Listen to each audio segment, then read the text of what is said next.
Inviting Mark Haydon to come up.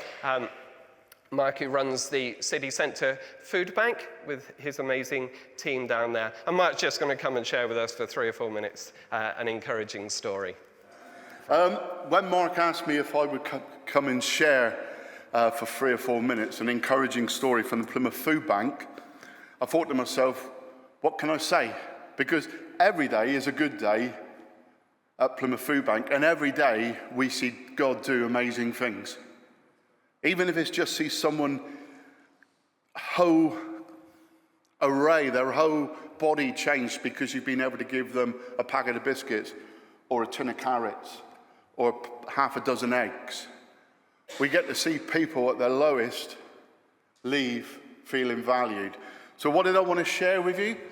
I want to take you to a Tuesday. And every Tuesday afternoon, around 1 o'clock, we have a table of hope, which is our Bible study. And I love it. I really love it. And the reason I love it is because it takes me back to Matthew 9, my favorite story in the whole of the Bible, where Jesus has just got Matthew. They've gone back to Matthew's house, and it says Jesus is reclining at the table. And if you read it in the New Living Translation, he's reclining at the table with scum. Not my interpretation, theirs, okay? But what they're trying to say is, it was people that no one else was accepting.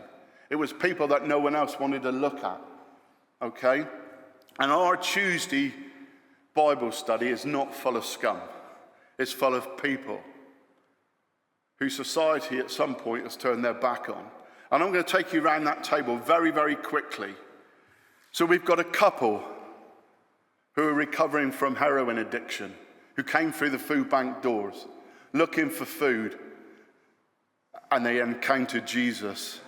Amen. This Sunday, they sat in the 3rd row of this church, and they brought someone with them to church who now wants to meet Jesus. That's the first couple. Then you go to the next lady on our table, and she's suffering from trauma, finding her brother hanging from a tree and having to deal with that. She walked past the food bank one Saturday. We rode in a prayer meeting and wondered what was going on and came in. She now volunteers at the food bank, and Jesus is changing her life. We have a 96-year-old lady who sits around the table who's got dementia. She's been there from the year dot. I don't know how she turned up, but she's there and she's great. Okay? Then we get to a guy who's battling against a violent past, a violent upbringing, a violent relationship, and is suffering with mental health. But he's encountered Jesus, and Jesus is starting to work with him and change his life. He's now in the middle of writing his story. His hero used to be Bruce Lee. Now it's Jesus.